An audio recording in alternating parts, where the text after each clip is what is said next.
Hello and welcome back to a new video. Today I'm going to be making a fun Christmas project. It's going to be simple, it's going to be fun, let's just get started. I immediately had an idea, so I came up with this quick sketch. My idea was to have a little winter town inside a snow globe, and have my lightbox be snow globe shaped.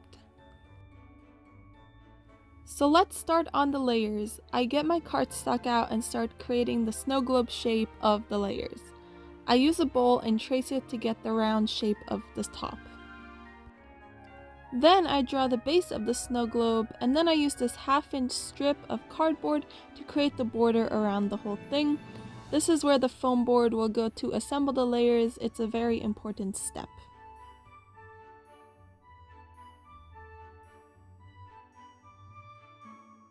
So here is the shape of the layers, and I'm really happy with it, so I can get to cutting out 8 of them.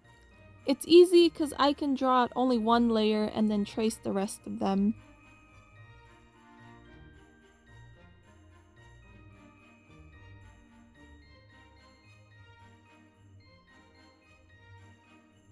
Once that's done, I can start creating the winter village. I start by making the church up on the hill. I draw out the shape of the hill with the church on the very top. I added details like windows and the hands on the clock. I also cut a little path going up to the front doors.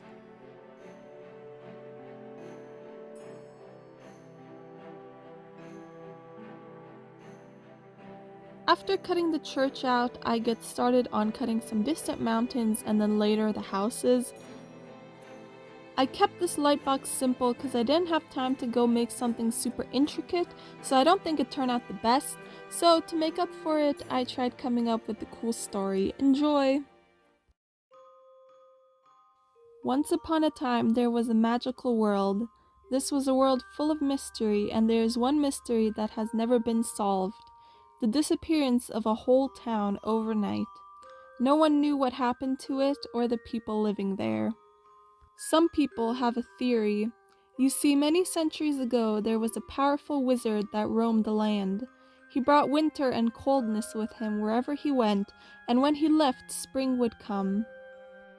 He was scary, and despite everyone hating him, they didn't dare try to do anything for fear of being frozen forever. One day, in the town that will disappear, there is a young boy who loves to spend his days playing in the forests around his house. One warm and sunny day, he and his friends are playing out in the forest. They're dragons, and he is the brave knight that saves his family from certain doom. Suddenly, as they're playing, the sun suddenly dims and a cold wind blows through them. With it come flakes of snow. The boys stop playing and run home quick, scared for their lives. By the time they get home, the snow is falling heavily and it's freezing. They make it home and warm up by the fire. No one is happy about this. They all know what this means, that the evil wizard is nearby and the adults are all mad. The winter will destroy their farms and kill their livestock, and it will be hard times for everyone. The little boy hears this and gets an idea. He could be the knight and save everyone in town from the evil wizard that's attacking them. Then he could go back to playing outside and everyone would be happy again. After everyone has fallen asleep in the evening, he gets up and packs. He sets off in the snow to find the wizard. He heads north because that's where the wind is blowing from. He walks and walks, over hills and through the forests. It's freezing and he's about to give up when he sees a light ahead. It's a castle made entirely of ice. He creeps towards it and peers in through a window. It's empty inside. He pushes against the glass and the window gives in and he falls inside. It's even colder in here. He creeps through the castle through empty rooms until he reaches a big study with a desk at the end. On a shelf behind it are hundreds of snow globes. The boy looks at them in wonder. They twinkle and shimmer beautifully and jingle with the sound of bells. He manages to tear his eyes away from them and looks around. And there, leaning next to the desk, is the wizard's staff. It's tall and made of wood with a big pointy crystal on the end. He runs around the table and grabs it very excitedly, desperate to get out of here. The second he touches it, he hears the door slam behind him. He spins around and sees the wizard is standing there. He's old with white hair and an evil shimmer in his eyes. He smiles a creepy smile at the boy and raises his hand forward. The staff flies across the room and into his hands as he grabs it. Then in a low, cold, whispery voice, the wizard asks him what he's doing here, and the boy explains. The wizard looks for a minute and then tells the boy that he can't just let this go, and then he lifts the staff and a bright blue light comes out of it. It engulfs the boy, and the next thing he knows, he's back in his bed. He's very confused because everything seems to be normal. His mom is cooking downstairs and his sister is playing in the other room. He runs outside, but it's still snowing. Very confused, he starts making the journey back to the wizard's castle. However, just as he passes the last house in town, he bumps into an invisible wall. He can't leave town. No one can. Meanwhile, back at the castle, the blue light hid the boy from sight completely, and as it started to fade, there was a snow globe left behind. Inside was the town the boy lived in, with everyone alive inside. There, the wizard said, now you will have an eternal winter. And with that, the wizard takes his newly created snow globe and places it on his shelf to add to his collection. And that's the story. I hope you guys liked it. And now back to the Lightbox. And now that all the layers are done, I created the sky with the North Star over the church and a bunch of other stars. I use a sewing pin to poke holes all over. I use sketching paper for the sky because it's thinner than cardstock and it works really well.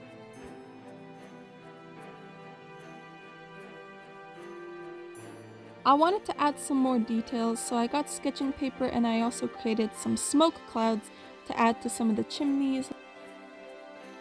These are just really simple shapes, so they were really easy to make, and I glued them into place using Elmer's glue.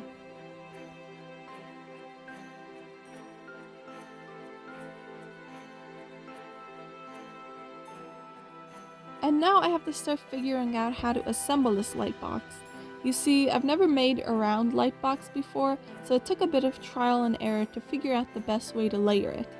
My first thought was to use normal strips and cut little triangles into it to be able to bend it around the curve. So I use my knife and I start with the cutting.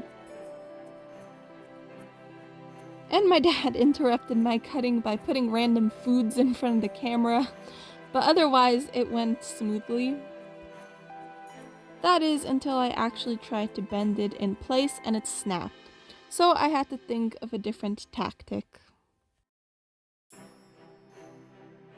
I decided to cut the foam board in the curved shape instead, and this ends up working. I didn't want to do this because it wastes a lot of foam board. All of this in the middle is wasted. I can use it here and there for little things, but not for a lot. But I didn't really have a choice because this was the only thing I could think of, so I had to do this.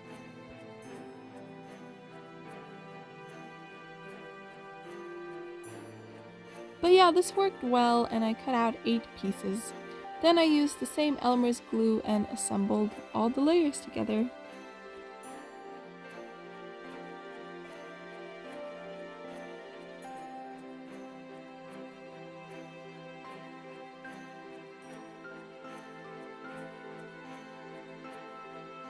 Then for the lighting, I found this battery-powered fairy light that has a really nice warm yellow light, which I liked, and I thought it would be perfect to light up this project. I didn't make a box for this light box because I was lazy, so here's the finished piece. It's simple, it's cute, and it's pretty. Overall, I like it. It's not my favorite, but I do like the story I came up with, and yeah, let me know what you guys think.